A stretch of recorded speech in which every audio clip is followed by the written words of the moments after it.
When any of these nondescript individuals put in an appearance, Sherlock Holmes used to beg for the use of the sitting-room, and I would retire to my bedroom. He always apologized to me for putting me to this inconvenience.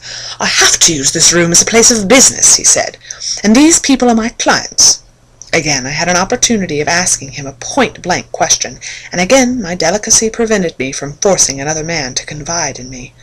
I imagined at that time that he had some strong reason for not alluding to it, but he soon dispelled the idea by coming round to the subject of his own accord. It was upon the 4th of March, as I have good reason to remember, that I rose somewhat earlier than usual, and found that Sherlock Holmes had not yet finished his breakfast. The landlady had become so accustomed to my late habits that my place had not even been laid, nor my coffee prepared. With the unreasonable petulance of mankind, I rang the bell and gave a curt intimation that I was ready. Then I picked up a magazine from the table and attempted to while away the time with it, while my companion munched silently at his toast. One of the articles had a pencil mark at the heading, and I naturally began to run my eye through it.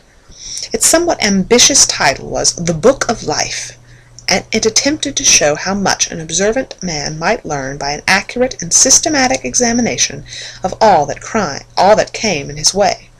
It struck me as being a remarkable mixture of shrewdness and of absurdity. The reasoning was close and intense, but the deductions appeared to me to be far-fetched and exaggerated. The writer claimed, by a momentary expression, a twitch of a muscle or a glance of an eye, to fathom a man's inmost thoughts. Deceit, according to him, was an impossibility in the case of one trained to observation and analysis.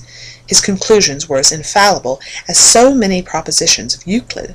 So starting would his results appear to the uninitiated that they learned the processes by which he had arrived at them. They might well consider him a necromancer.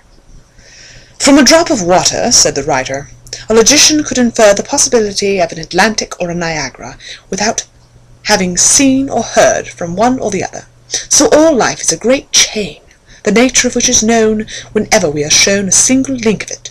Like all other arts, the science of deduction and analysis is one which can only be acquired by long and patient study, nor is life long enough to allow any mortal to attain the highest possible perfection in it.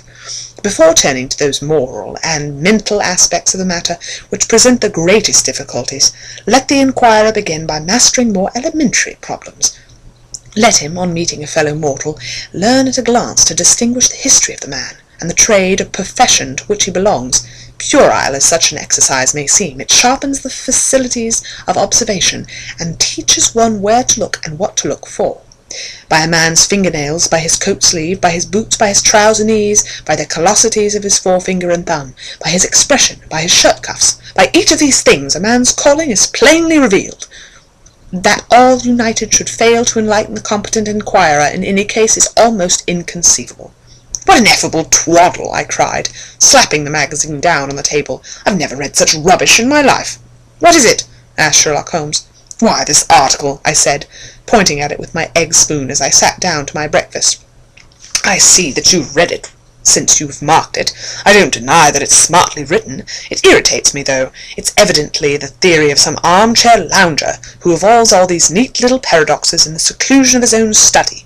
It's not practical. I should like to see him clapped down in a third-class carriage on the Underground and asked to give the trades of all his fellow-travellers. I would lay 1,000 to 1 against him." "You'd lose your money," Holmes remarked calmly.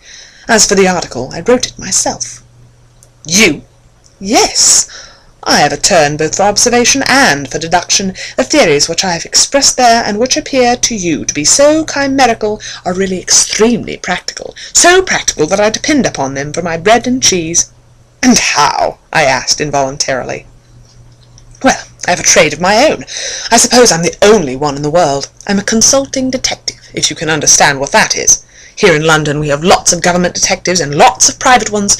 When these fellows are at fault, they come to me, and I manage to put them on the right scent. They lay all the evidence before me, and I'm generally able, by the help of my knowledge of the history of crime, to set them straight. There is a strong family resemblance about misdeeds, and if you have all the details of 1,000 at your finger ends, it is odd if you can't unravel the 1,001st.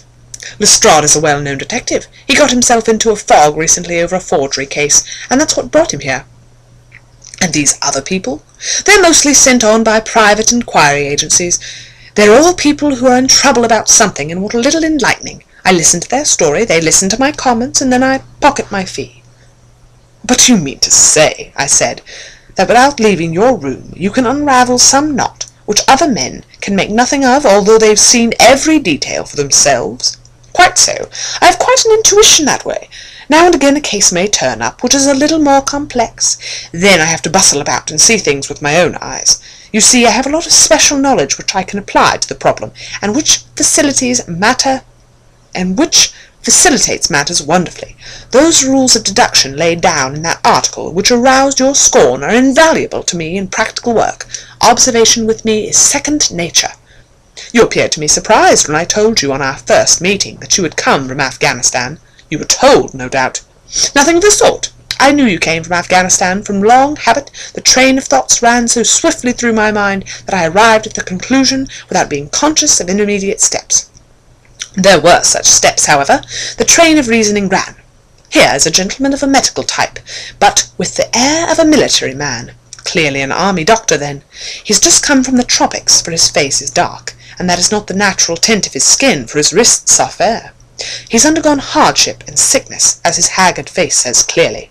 His left arm has been injured. He holds it in a stiff and unnatural manner. Where in the tropics could an English army doctor have seen much hardship and gotten his arm wounded? Clearly in Afghanistan." The whole train of thought did not occupy a second. I then remarked that you came from Afghanistan, and you were astonished. "It's simple enough as you explain it," I said, smiling. "You remind me of Edgar Allan Poe's Dupin. I had no idea that such individuals did exist outside of stories."